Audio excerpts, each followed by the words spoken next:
아멘. 평안들 하셨습니까? 우리 앞뒤 좌우로 한번 인사하겠습니다. 평안하셨습니까? 예. 아직도 몸이 이렇게 많이 편찮으신 우리 성도들이 계신 것 같아요. 여러분 계속해서 좀 기도해 주시면 감사하겠습니다. 이번 주에 우리 여름 캠프하고 성경학교가 우리 성도들의 또 관심과 후원과 기도로 잘 이렇게 마무리가 되었습니다. 감사합니다.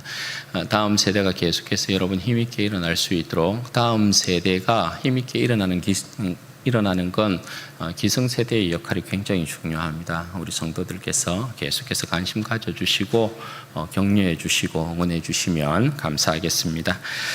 오늘은 보라 우리를 위해 제목으로 하나님 말씀 증거하도록 하겠습니다. 여러분 지금도 그렇지만 한 나라의 왕, 지금 대통령이 될 수도 있겠고 또 총리와 같은 직책이 될 수 있겠죠. 국가의 지도자의 위치에 있는 것, 통치자의 위치에 있는 것 굉장히 중요하죠.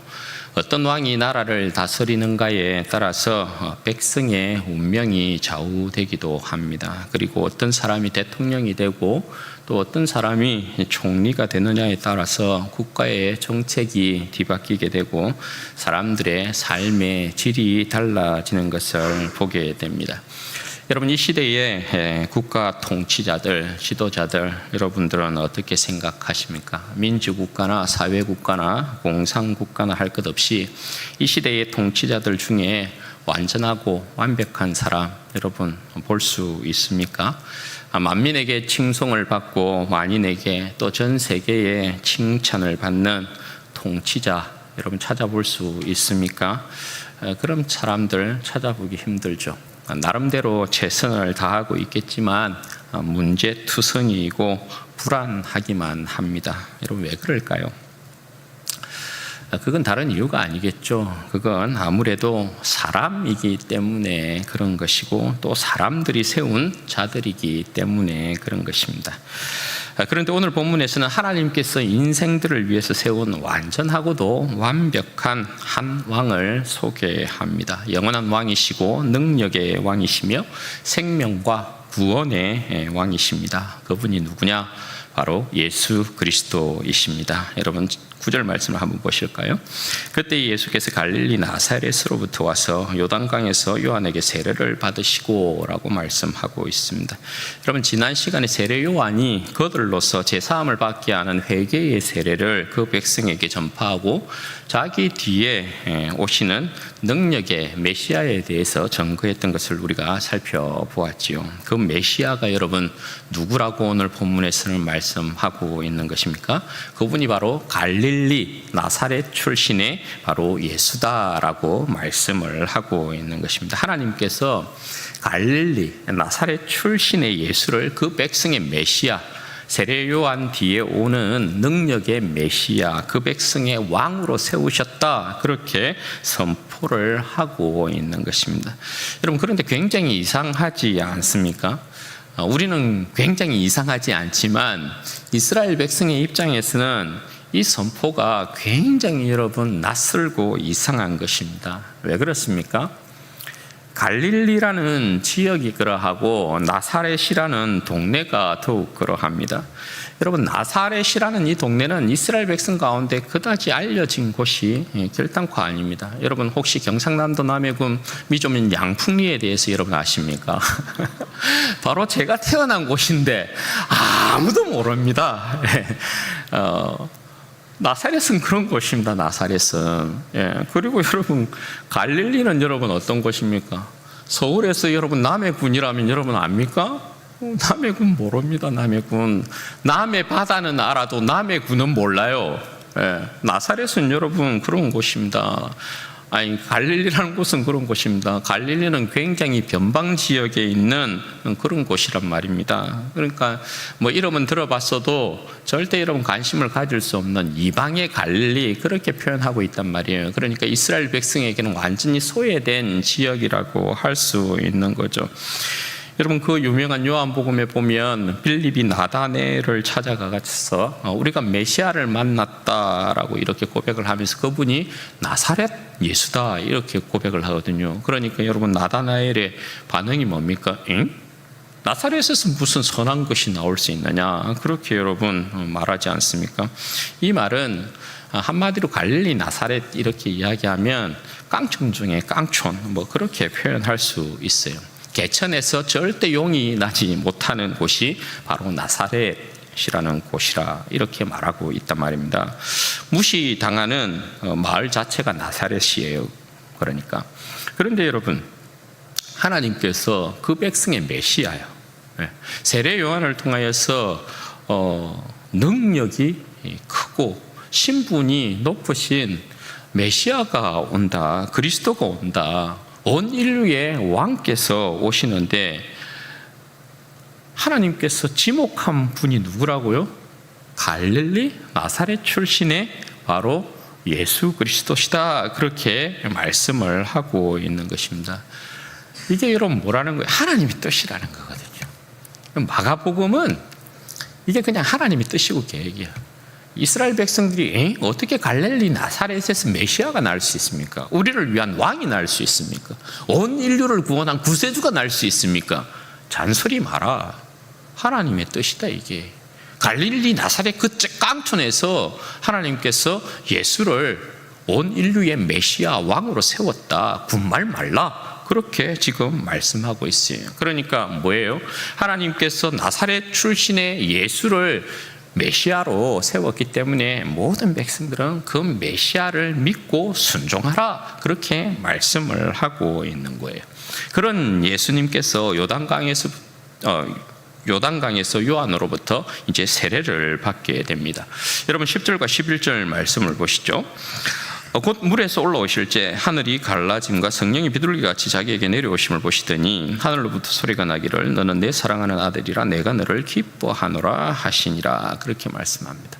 여러분 세례를 받으실 때 일어난 일을 지금 말씀하고 있는데요. 이 장면이 하나님께서 인류를 위해 세우신 새로운 왕에 대한 묘사입니다.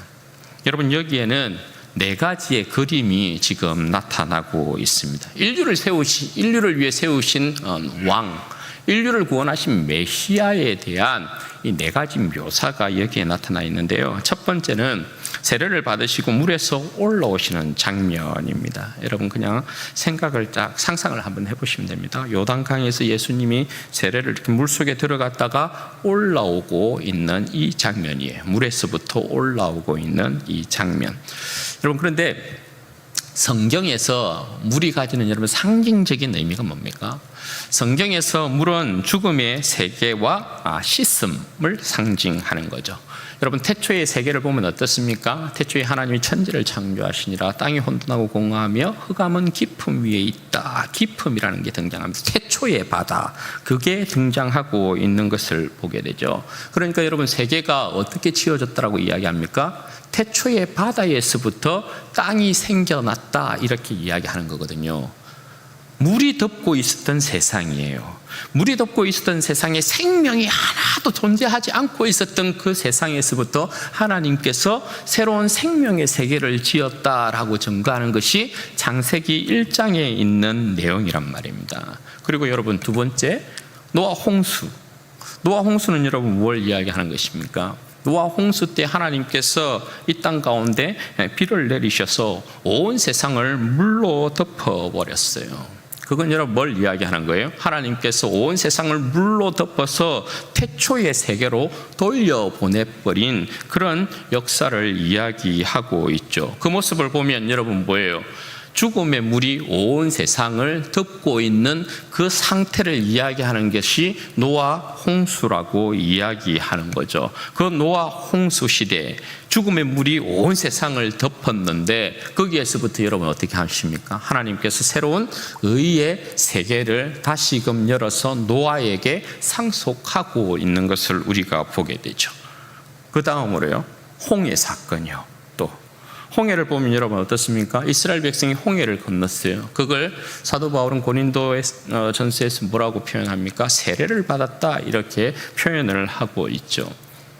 이스라엘 백성이 홍해를 건넌 것은 애굽에 대하여서는 죽고 시내산에 계시는, 시내산에서 하나님이 계신 곳에서 보면 이스라엘 새로운 백성이 출현하는 거고, 애굽에서 보면 어떻게 해요?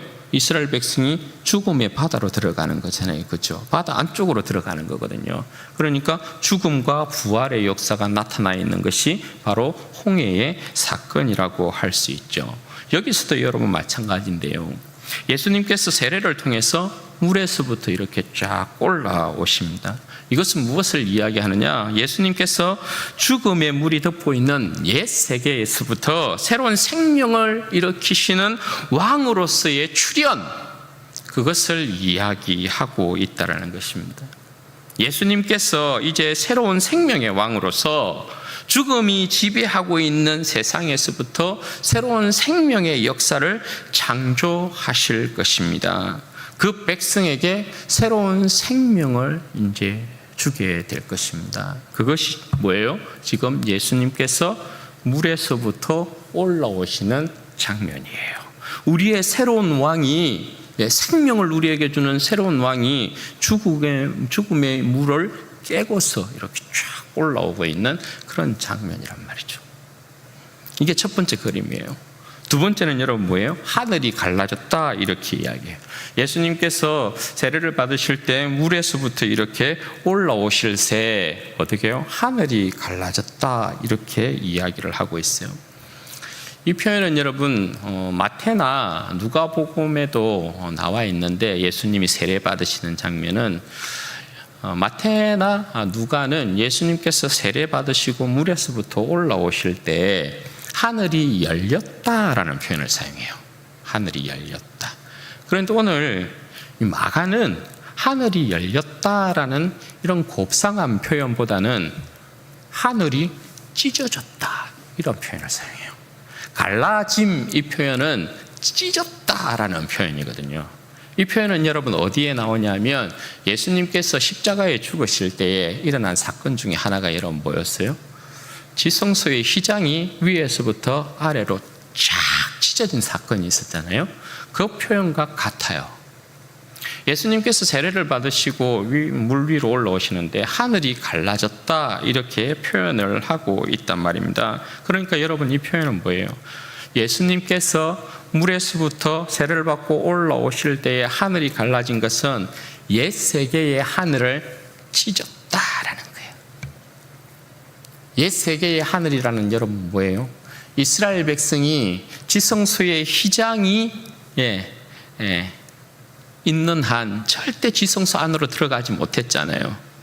하나님과의 근본적인 거리와 간격을 이야기하는 거거든요. 너희들은 종놈이니까 절대 이 지성소 안으로는 못 들어와. 요걸 이야기하는 게 지성소의 휘장이란 말이에요. 그런데 예수님이 십자가에 죽으실 때 그 지성소의 휘장이 쫙 찢어졌어요. 그러므로 이스라엘 백성이 어떻게 해요? 이제는 예수님으로 말미암아 하나님의 은혜의 보좌 앞으로 직행하는 역사가 일어났잖아요. 마찬가지예요. 하늘이 찢어졌다. 옛 세계의 하늘을 찢었다. 이 표현은 여러분 뭡니까? 옛 세계의 하늘이라는 것은 이스라엘 백성이 결단코 하나님을 아버지라 부르지 못하는 세계였어요. 죄인들이, 온 세계의 이방의 그 죄인들이 감히 하나님 앞에 나아갈 수 없었던 세계였어요. 근본적으로 여러분 뭐예요? 옛 세계의 하늘은 하나님과 인간의 이 관계가 아주 먼 관계예요. 소원한 관계란 말이에요. 항상 하나님의 진노 앞에 머물러 있었던 인간의 모습이었단 말이에요. 그게 옛 세계의 하늘의 모습이에요. 그런데 예수님께서 물에서부터 이렇게 쫙 올라오시는데 하늘이 갈라져서 하늘을 찢었어요. 이건 뭐냐면 옛 세계의 하늘을 이제 찢으시고 예수님께서 뭐예요? 새로운 하늘의 세계를 열었다는 거예요. 새로운 하늘의 세계를 여러분 어떤 모습으로 여십니까? 예수님께서 죄의 문제를 해결하십니다. 죄의 문제를 해결하시고 이제 그 백성들로 하여금 예수 그리스도를 믿는 그 어떤 백성이든지 간에 하늘에 계신 하나님을 아버지라 부르게 되는 거죠. 그리고 하늘의 그 아버지로부터 자녀됨의 그 권세와 영광을 얻어서 하늘 아버지가 공급하시는 무한한 하늘의 그 복들을 받아 누리게 되는 거예요. 결핍 가운데 있었던 인간의 세계요, 하나님을 떠난 진노의 자녀로서의 인간의 그 모습에서부터 예수님께서 이제 그 하늘을 옛 하늘을 찢으심으로 말미암아 하나님께서 이제 직접 그 백성에게 찾아오셔 그 백성이 하나님을 아버지라고 부르게 돼요. 그리고 아버지로부터 그 무한한 생명과 복을 공급받아요. 그게 여러분 오늘 예수님께서 새로운 그 백성의 왕의 모습으로 하늘을 가르시고 있는, 찢으시고 있는 그 모습이라고 할 수 있어요.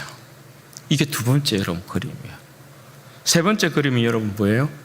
하늘이 이렇게 딱 갈라졌는데, 찢어졌는데 그 가운데 여러분 성령이 비둘기같이 예수님께 임하는 사건이요. 여러분 이 모습을 보면 옛 세계의 하늘이 찢어지고 성령께서 이렇게 내려오시는 장면이잖아요. 그죠? 이건 뭘 이야기하냐? 여러분 성령님은 어떤 분이세요? 구약의 성령님은 하나님의 영이시다. 그죠? 구약의 성령님은 창조의 영이십니다. 구약의 성령님은 능력의 영이십니다. 생명의 여러분 영이십니다. 그 영이 예수님께 임하고 있는 거예요. 그런데 어떻게 임하고 있는 거예요? 옛 세계의 하늘을 찢으시고 새로운 세상을 여시는 예수님께 성령님이 그렇게 임하고 있단 말입니다. 그러면 이건 뭘 이야기하냐면 이제 새로운 인류의 왕이신 예수님으로 말미암아 새로운 세계가 성령의 역사로 말미암아 지어진다는 거예요.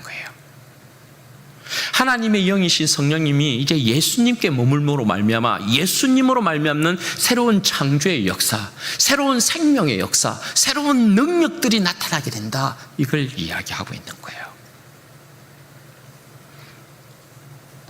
그래서 여러분 예수님께 임한 이 성령의 이미지를 이야기할 때 여러분 성령이 어떻게 임하셨다고요? 어떤 모양으로요? 비둘기 같은 모양으로 성령님께서 임하셨다 이렇게 표현을 하고 있어요. 여러분 비둘기라는 이 표상을 사용하고 있는 이유가 뭐겠어요? 비둘기 여러분 어디에서 봤어요? 비둘기. 구약 성경에 여러분 비둘기는 무엇에 대한 표상이에요? 노아 홍수 때를 배경으로 하고 있는 거죠. 노아 때 하나님께서 세상을 물로 싹 덮어버리지 않습니까? 물로서 온 세상을 싹 쓸어버리거든요. 노아와 그 식구들 그리고 노아가 이렇게 준비한 짐승들, 방주에 타고 있었던 짐승들 외에는 모두가 호흡 있는 모든 것들이 전부 다 물에 덮여서 죽었단 말입니다. 그러니까 노아의 세계는 여러분 어떤 세계예요? 물이 덮고 있었던, 그러니까 물에 덮인 죽음의 세상이 노아 홍수의 세계예요. 그 세계에서부터 하나님께서 의의 새로운 세계를 이렇게 펼치시는데 그때 여러분 노아가 어떻게 합니까?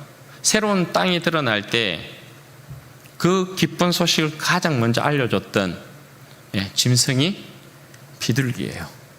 비둘기를 방주에서부터 내어놓았을 때 어떻게 해요? 비둘기가 물이 점점 감하면서 비둘기가 감람나무 새 잎사귀를 물고 와요. 그래서 그 비둘기를 통하여서 뭐예요? 새로운 의의 세상이 열렸다라는 것을 노아가 알게 되는 것이죠. 지금 여러분 사용하고 있는 표상이 바로 그래요. 예수 그리스도께서 성령이 비둘기같이 그에게 임하심으로 말미암아 예수 그리스도로 말미암는 성령의 새로운 역사, 새로운 생명의 역사가 새 세계의 역사가 펼쳐지게 될 것이다 라는 것을 말씀하고 있는 장면이 이 세 번째 그림의 내용이라고 할 수 있어요. 그리고 마지막으로요 11절이요. 하늘로부터 소리가 들려요. 하늘로부터 소리가 나기를 너는 내 사랑하는 아들이라 내가 너를 기뻐하노라. 여러분 하늘로부터 들린 이 음성은 아버지 하나님의 음성인 것이죠. 이건 뭘 이야기하냐 하면 오늘 이 예수님의 세례의 이 장면을 다른 말로는 대관식이라고도 이야기하거든요. 왕의 즉위식이라고 이야기할 수 있어요. 왕의 즉위식의 여러분 하이라이트는 뭘까요? 왕에게 왕관을 딱 씌워주면서 당신이 이제는 왕이요 선포하는 거예요. 하늘에 들린 아버지의 이 음성은 바로 그와 같은 대관식에 있어서 하이라이트라고 할 수 있어요. 여기에 여러분 하나님께서 두 가지 메시지를 이렇게 이야기합니다. 첫 번째는 너는 내 사랑하는 아들이다 이렇게 말씀하고 계시다라는 거예요. 여러분 이 말씀은 시편 2편을 배경으로 하고 있어요. 시편 2편은 여러분 어떤 내용이냐 하면 하나님께서 그 나라를 다스릴 새로운 왕을 세웠다라는 것입니다. 그 한 왕을 세워놓고 그에게 기름을 부었어요. 그리고 그 왕에게 열방을 기업으로 주셨습니다. 그리고 그 왕을 자신의 아들 삼았다 이렇게 말씀하셔요. 아들이면 상속자라고 말씀을 드렸죠. 그러니까 이 왕은 열방을 상속하는 상속자이고 통치자예요. 하나님의 아들이 되었기 때문에 그래요. 그러므로 여러분 어떻게 해야 돼요? 하나님께서 세우신 왕이고 하나님께서 그 왕을 아들 삼았어요. 열방을 그에게 기업으로 주었어요. 그러면 이방의 모든 왕들은, 이방의 모든 사람들은 살기 위해서 어떻게 해야 돼요? 하나님께서 기름 부어 세운 왕, 하나님께서 아들 삼은 그에게 전부 무릎 꿇어야 해요. 항복해야 해요. 그렇지 않으면 철장의 권세로 쇠막대기로 그냥 뭡니까? 종기 뭐죠? 요즘은 갑자기 생각이 안 난다. 그건 뭐죠? 이거 된장 막 담고 한 항아리 질그릇 쇠막대기로 전부 다 부순다 이렇게 이야기해요. 그러니까 하나님께서 세우신 기름 부어 세우신 그 왕에게 모두 이방들은 복종해야 된다 그렇게 말하고 있는 게 시편 2편이에요. 그런데 여기서는 직접 하나님께서 그 아들을 자신의 나라의 왕으로 세웠다 이렇게 이야기하는 거거든요. 그럼 어떻게 해야 돼요? 하나님의 아들을 하나님께서 모든 열방의 왕으로 세웠단 말이에요. 모든 나라의 왕으로 세웠단 말이에요. 그러니까 모든 나라와 권세는 하나님의 아들이신 예수 그리스도에게 무릎을 꿇어야 된다라는 것입니다. 아들에게 무릎 꿇지 않고서는 살아날 자들이 아무도 없어요. 왜냐하면 철장의 권세로 그들을 다스릴 것이기 때문에 그렇다라는 거예요. 이 하나님의 아들 예수님은, 인류의 왕으로 세워진 예수님은 이스라엘의 열왕들이나 이방의 통치자들과 같지 않습니다.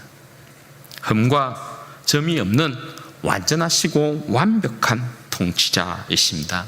영원한 통치자이고요, 능력과 생명과 구원의 왕이십니다. 아들이 다스리는 나라에는 죽음의 권세가 결단코 역사할 수 없다라는 것입니다. 그 아들을 우리의 왕으로 세웠어요. 너는 내 아들이라. 그리고 두 번째요, 내가 너를 기뻐하노라 이거예요.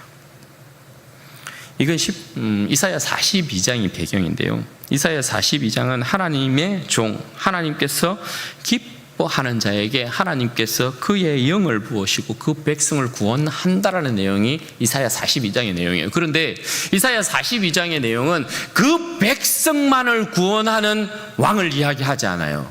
내가 너를 기뻐하노라 할 때 하나님께서 세우신 왕이, 종이 그 백성을 구원하는데 그 백성뿐만 아니라 이 왕은 이방의 모든 백성들도 구원해요. 그러니까 완전히 새로운 왕이에요. 이 왕은 자기 백성들뿐만 아니라 이방의 모든 백성들을 구원하는 새로운 왕으로 하나님께서 그 아들을 불렀다 그렇게 말씀을 하고 있어요. 그게 내가 너를 기뻐하노라 이 메시지예요. 그러니까 여러분, 예수님은 오늘 이 모습을 보면 예수님은 그 백성뿐만 아니라 이스라엘 백성뿐만 아니라 유대인뿐만 아니라 하나님의 기뻐하는 종이기 때문에, 모든 이방 백성을 구원하는 종이기 때문에 그로 인하여서 우리가 구원받는 것이거든요. 예수님을 온 세상의 왕으로 세워놓았기 때문에 우리가 구원을 받을 수 있는 거예요. 그렇게 하나님께서 예수 그리스도를 인류의 메시아로 세워놓았다, 이렇게 말씀하고 있는 것이 오늘 본문의 내용이라고 할 수 있습니다.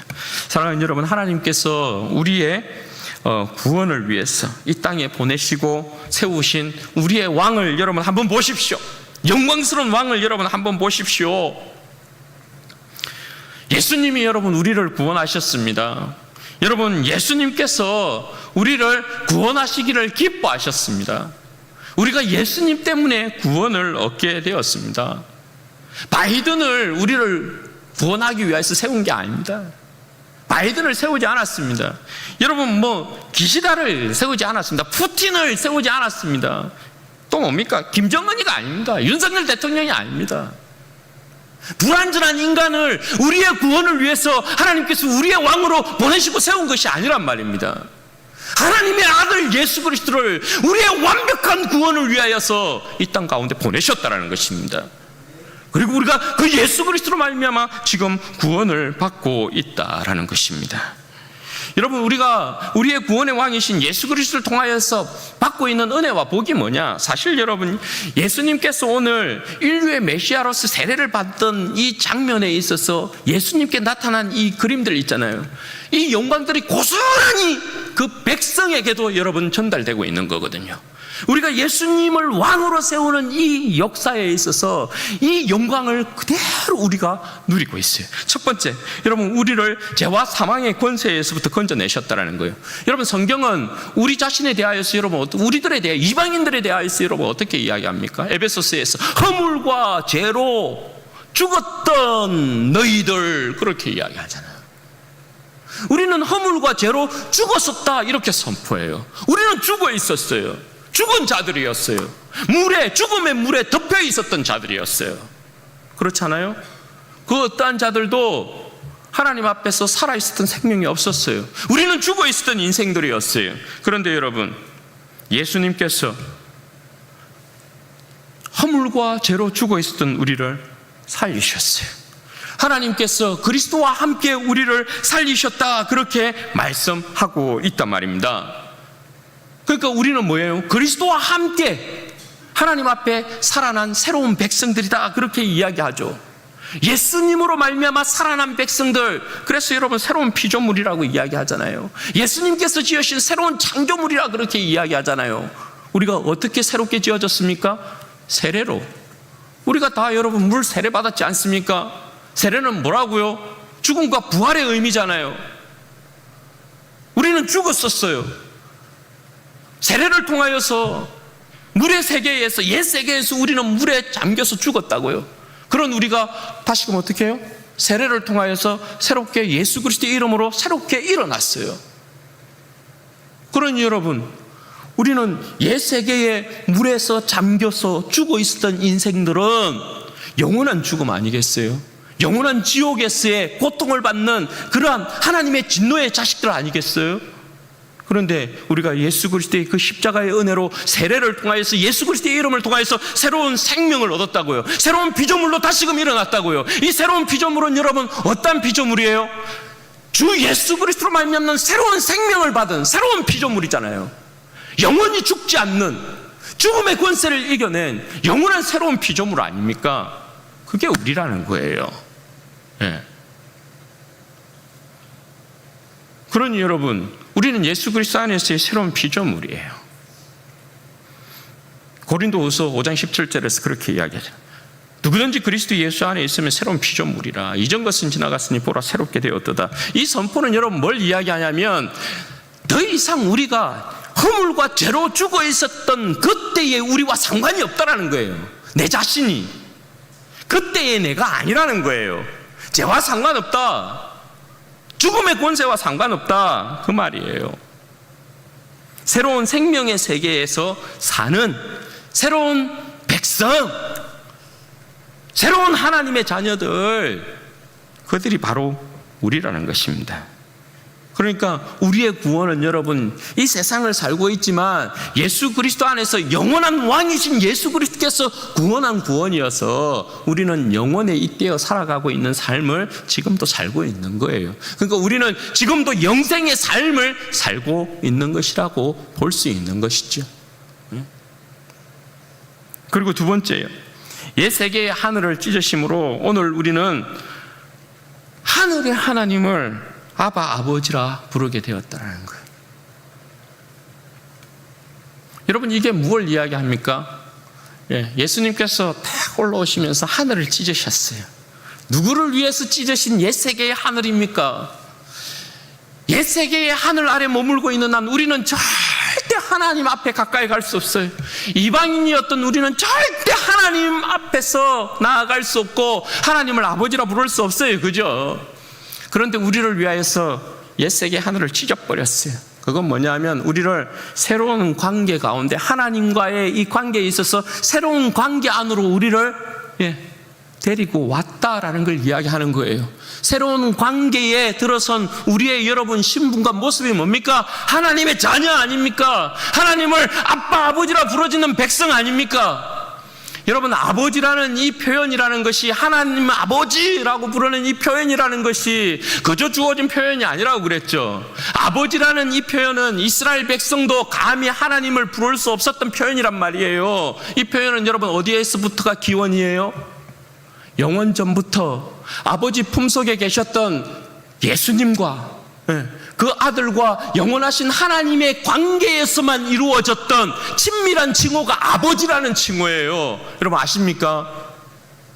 우리가 그냥 육체의 아버지를 아버지 이렇게 부르지만 그 어떠한 인생도 하늘에 계신 하나님을 아버지라 부를 수 없어요. 이 아버지라는 이 칭호는 영원 전부터 아버지와 함께 계셨던 아들 안에서의 이 친밀한 관계를 나타낼 때, 이 둘 사이에서의 영원한 관계를 나타낼 때만 사용했던 표현이 아버지라는 표현이에요. 그 아버지라는 표현은 오늘 예수님께서 우리를 위하여서 옛 하늘을 찢으시고 새로운 하늘을 열어주셔서 우리로 하여금 그 하늘의 하나님을 아버지라 부르게 했단 말입니다. 그러니 이 영광스러운 하늘에 계신 아버지를 우리가 아버지라 부르며 나아가니, 영광스러운 아버지께서 우리를 돌보심에 있어서 우리가 부족함이 있겠냐 말이에요. 아버지의 체면이 아닌 거죠. 그건 아버지께서 그의 모든 영광스러움과 생명을 우리에게 공급하셔요. 그게 자녀됨이 누리는 복이란 말입니다. 그러므로 예수 안에 있는 영광의 그 부요함을 누리면 세상에 뭐 그 어떤 것이 우리에게 여러분 만족을 준답니까?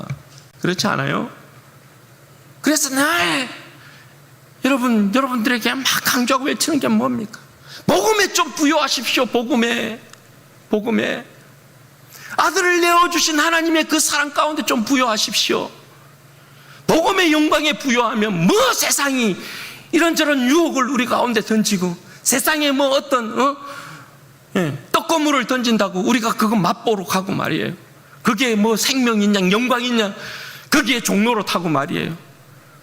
그럴 일이 뭐 있냐고요. 왜냐하면 여러분, 아버지가 저도 자녀를 키우지만 저는 부족한 아버지잖아요. 이 딸들에게 좀 뭔가 더 잘해주고 싶은데, 그래서 잘해줄 수 없을 때, 뭔가를 넉넉하게 이렇게 해줄 수 없을 때 막 아빠로서 막 되게 미안하거든요. 너놈들이 참 못난 아빠 만나가지고 뭐 이렇구나, 막 이런 자괴감도 막 들 때도 있고 막. 아빠는 그렇잖아요. 육신의 아빠는 그렇잖아요.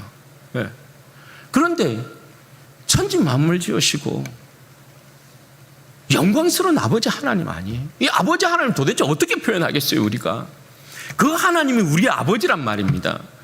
그러면 아버지와 아들의 관계라는 건 상호 책임과 의무를 가지는 관계이거든요. 그러면 아버지는 아버지 나름대로 우리에 대한 자신의 체면 때문에, 주의 때문에 최선을 다하는 거거든요. 그래서 우리의 생명을 구원하기 위해서 아낌없이 그 자식을, 하나밖에 없는 외아들, 독생자를 우리를 위해서 내어주는 거거든요. 그분을 우리의 왕으로 그래서 세운 거거든요. 예.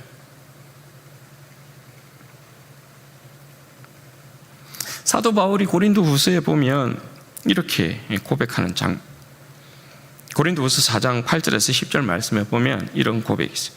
우리가 사방으로 우겨쌈을 당하여도 쌓이지 아니하며 답답한 일을 당하여도 낙심하지 아니하며 박해를 받아도 버림받지 아니하며 거꾸로 뜨림을 당하여도 망하지 아니하고 우리가 항상 예수의 죽음을 몸에 짊어지면 예수의 생명이 또한 우리의 몸에 나타나게 하려 함이라. 여러분 다시 한번 들어보세요. 우리가 사방으로 도망갈 곳 없다라는 거예요. 사방으로 우겨쌈을 당하여도 쌓이지 아니한대요.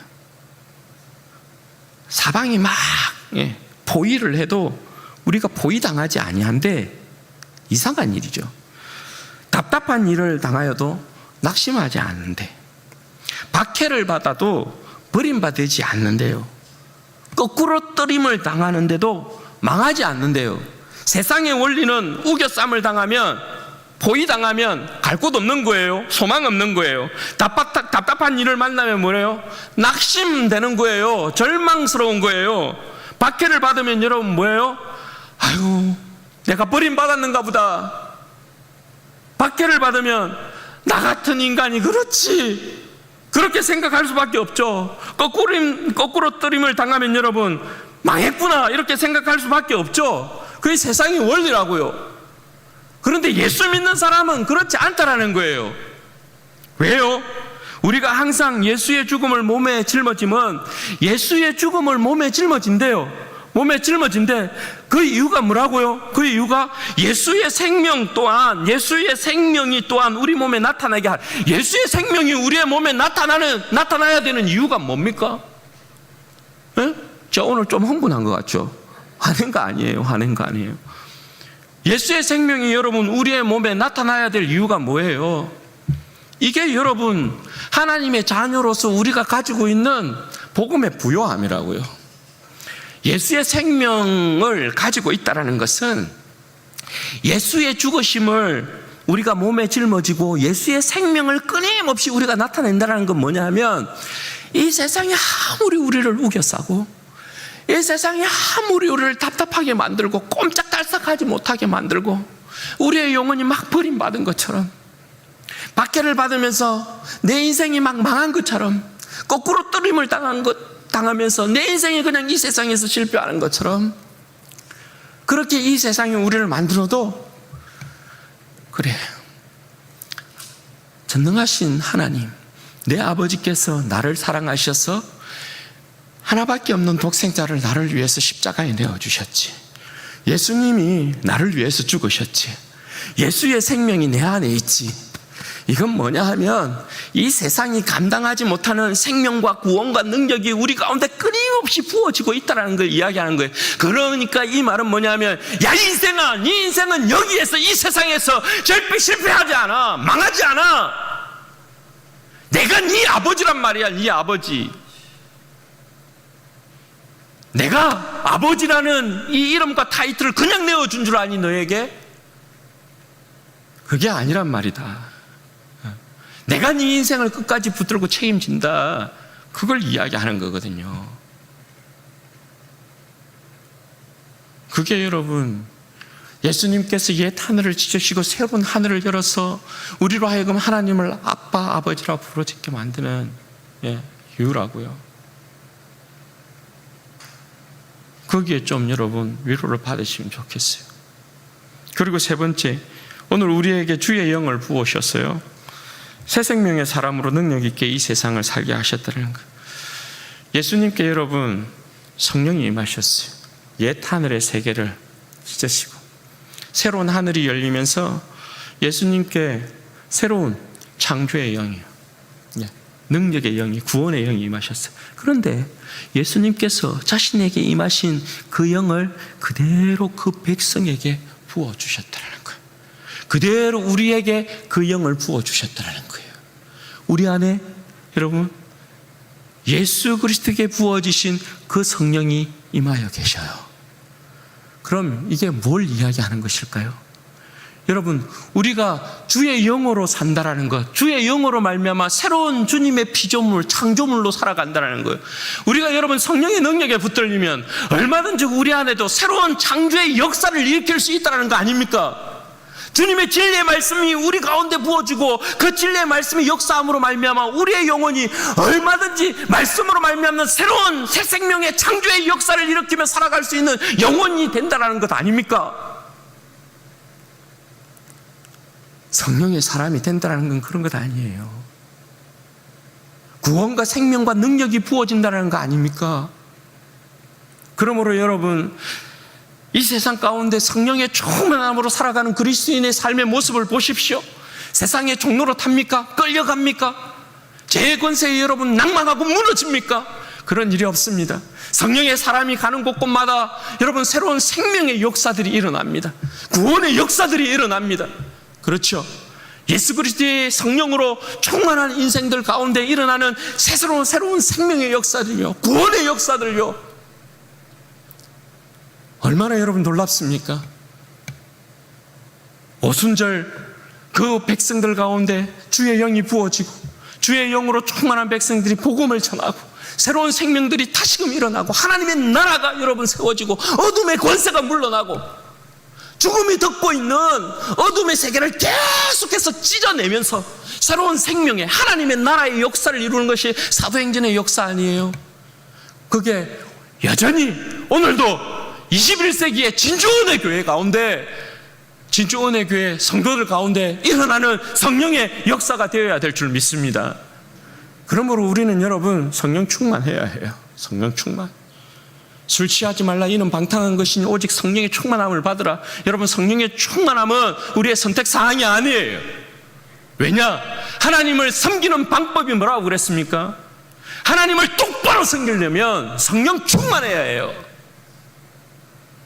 내 뜻과 내가 가지고 있는 지식과 내가 원한 대로 하나님을 섬긴다고 열심히 섬겨봐야 십자가의 여러분 원수가 될 수 있고 교회의 여러분 원수가 될 수 있어요. 그게 아니에요.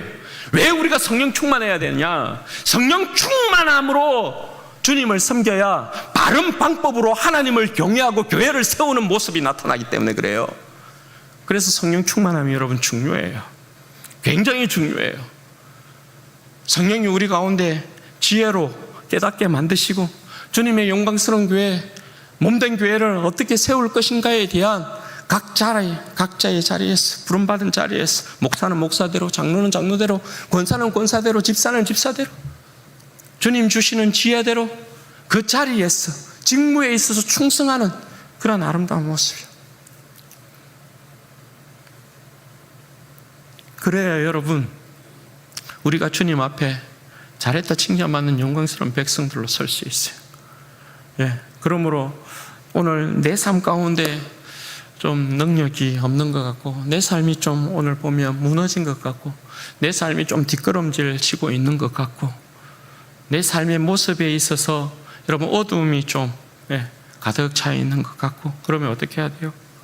성령의 충만함을 구해야 되죠. 사랑하는 여러분, 성령의 충만함을 받는 방법은 다른 게 없습니다. 절대 다른 방법이 없습니다. 말씀과 기도 가운데 여러분 나아가지 않으면 절대 성령의 충만함을 받을 방법이 없다는 걸 여러분 아셔야 돼요. 제발요, 제발. 성령 충만하지 않는 인생들 공통적인 특징이 여러분 뭔 줄 아십니까? 말씀이 비어있다, 기도의 자리에 나오지 않는다, 기도하지 않는다. 이게 여러분 공통점 아니에요. 틀립니까? 아니, 100이면 100 다 그렇습니다. 100이면 100, 성령 충만하지 못한 자들의 특징은 처음부터 그렇게 나타나요. 그런데 반대로 성령 충만한 자의 특징을 보면 100이면 100 전부 여러분 말씀과 기도하는 삶 가운데 앞으로 나아가요. 전진해요. 성령 충만한 자가 말씀에서 뒷걸음질 치고 기도 생활에 뒷걸음질 치는 거 여러분 보셨어요? 그거 보시면 제가 목사직 그만둬버려요. 그런 일 없어요. 절대 없다고요.